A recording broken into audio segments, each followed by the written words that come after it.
This knife is called Caressolove. Such an odd name for a knife. It does have a pocket clip. We'll get into how it feels. Back to my old standby. This is so good. A number of years after I bought it, I figured I would lose it or wear it out. So I bought a new one. I noticed the new one's lifetime warranty. I know when it started, the locker, I know it didn't go that far to the right. That's just through wear. It probably went in the middle. I blew a bunch of brake clean through it and dried it off. And on occasion, I'll get some gun oil and put it on the hinge and stuff. I bought this one I thought I would carry, but I never have. It's brand new. Let's take a look at that lock. Looks like it goes about halfway. And there's a little ball. It's like a detent ball. I think it works two ways. You can see how much it moves the lock lever to the left compared to my original, and I'm sure when this one was brand new, it did the same thing. She's just about wore down. But even with 13 years of EDC on it, as compared to the brand new one, it's not much. The close is subtle on it, but it's there nonetheless. Right there. Awesome knives. Hard to get away from them. On the Caressolove, you can see, I don't think anything can beat this Gerber as far as a folding knife, where you have quite a bit of purchase if you do want to do a lot of cutting on boxes and stuff. And that's all it is a box cutter. Cutting tape, opening up packages. Blade is not a total lockup. I'm going to show you how much it moves. And that's with their blades, guys. When you do buy this, these 10 blades come in the box with it. So it's probably made to accept a little bit wider range of blades. Maybe some of the carbides are a little thicker. This is a DeWalt carbide in my 13-year-old one, and it does look a little bit thicker.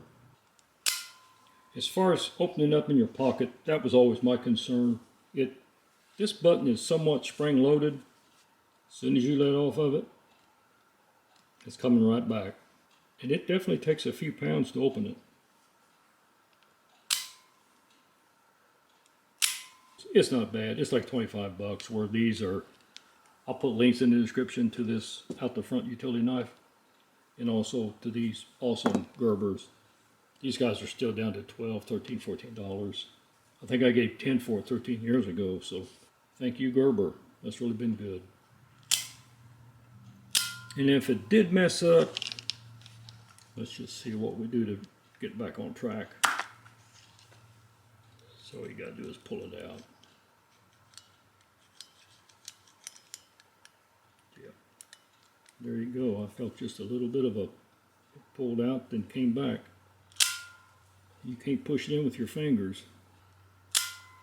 But if you just happen to be looking for an out the front utility knife without spending $200 or $300 on a custom rig, and some of them are, they are sweet. But in the end, it's going to be hard to give up on this old boy. Been with me for well over a decade. That's a long time. And I mean every single day. Will this guy hold up 13 years EDC? So as far as the blade changes go, and you know, with this one it's just a simple screw, but you do have to deal with that screw, and you have to be careful. You just back it off and pop it out. You slide your blade in. The pointer, you got to settle in the bottom here. Of course, you've got this little thick one on top, screw in the middle. But when it holds it, it's tight. Check that out. It has zero movement in that. You got to give it to Gerber on that, even with the screws.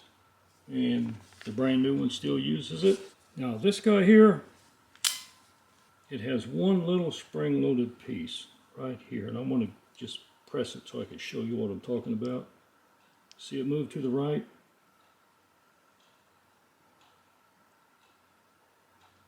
Moves to the right. Well, it moves to the right just enough to clear this blade, because it has a groove in the front.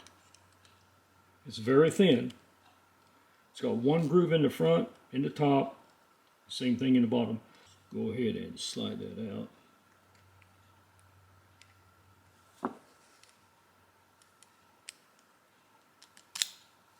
The first thing to do when you insert a new blade in it is cradle the bottom, and it's got to go in the top. If you miss the top, check out the top part, it isn't going to work. So you got to hit that one. And now the trick is, as soon as you slide it back, you're hitting the locking plate that's spring loaded. I hope this shows up for you. So you need to keep your thumb pressure here, because you're keeping it in the groove here and the bottom. Don't worry about the bottom so much, because like I say, it's almost clear up to the bevel of the blade, which is quite a bit, well over a 1/16 of an inch. This one not so much. And we're going to just depress him a little bit. You can probably do them with your fingernails, but with my fancy white gloves, I can't. Okay, you just seen it. It went over it. So now I'm just going to try to take my fingers, keep pressure on it, and slide him on down. And he locked in place. The only thing I'm not crazy about is the amount of play. But it just comes down to whatever you want to live with. Not crazy about it, but how big a deal is it really? Well, I hope it helped someone. Hey guys, thanks for watching. Work safe out there, and have a good one.